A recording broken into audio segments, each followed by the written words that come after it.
Hi guys, welcome to Multiverse. Today we're going to take a look at the Blue Beetle. And I'm sure you're looking at our screen here and you're wondering like, what the what? That's not Blue Beetle. Well, that is Dan Garrett. He was the original Blue Beetle, created all the way back in, I think it was 1939. He had a series that lasted for about 30 some issues. Since that is a little before my time, like most people, I didn't know that at the time. I discovered that much later. Uh, like a lot of people, the first Blue Beetle I was introduced to was Ted Cord. But before Ted Cord, you actually had Dan Garrett. Ted Cord would often mention Dan Garrett in the comics. Basically, would mention his predecessor, and whenever they would talk about the Scarab, it was the Scarab that was supposed to give Blue Beetle his powers, and somehow the Scarab didn't work for Ted Cord. But often, Blue Beetle Ted Cord would mention Dan Garrett, who actually was using the Scarab, and it would give a layer, an extra layer to the Blue Beetle character, and to Ted Cord especially. It would give a sense of history to the character that made him richer for it. And then later on, at some point in the, I think it was in the 60s, Charlton decided to relaunch the character as the Ted Cord Blue Beetle.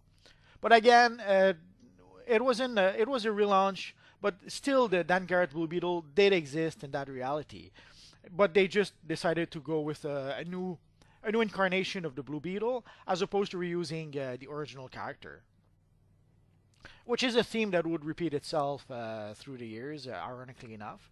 This is the first version of the Blue Beetle I was familiar with. It was quote unquote created by Steve Ditko.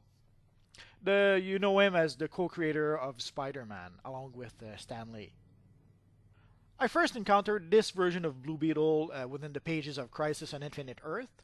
A little did I know that it was the very first appearance of Blue Beetle, and not just Blue Beetle, but all the Charlton heroes in the DC universe. And that's pretty much when the Charlton Earth and the DC Earth and also other Earths like Earth X, the one with Captain Marvel, Earth X with the Freedom Fighters, and I'm sure I'm forgetting someone. It's when all those Earths were merged together into one Earth. Sadly, Blue Beetle Ted Cord was never popular enough for him to sustain a series for a long time. His most popular time was during his Justice League era. So at some point, someone decided to sadly kill poor Ted, and they replaced him with I always mispronounce the name, Jaime Reyes. It's spelled Jamie, but somehow it's pronounced Jaime, from what I understand. So they decided at some point to replace Ted Cord with a new version of the Blue Beetle, and they've been pushing this version quite a lot. They give it multiple series in the comics, and every time that a Blue Beetle series, let's say, does not succeed, they cancel it and then they relaunch a brand new series right after. They've really been pushing for that version of the character with mixed result. They've also added the character to the Teen Titans at some point or to Young Justice to try to push it even more. And as a bonus, I added the evil Black Beetle. Not long after Ted Cord was killed, in the Booster Gold series, there was this character that was introduced as a supposed future version of Blue Beetle who came back in time and tried to help Booster Gold to save Blue Beetle, to stop Ted Cord from being killed. And they actually did so, but then it pretty much messed up the timeline.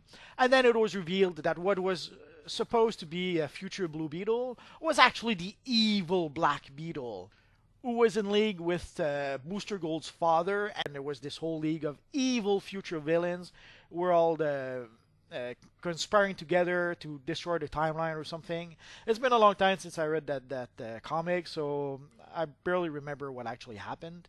But basically, we had this evil Black Beetle who tried to trick Booster Gold into saving Blue Beetle to like destroy the timeline or something.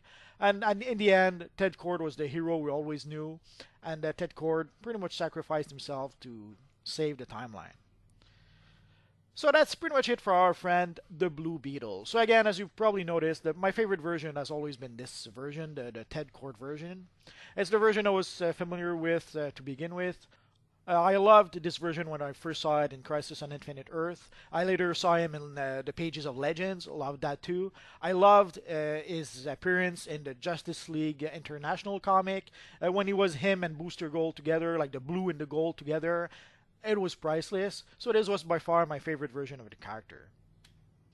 And that's pretty much it for now, guys. So as always, thanks for watching, and hopefully I'll see you guys next time. Bye bye.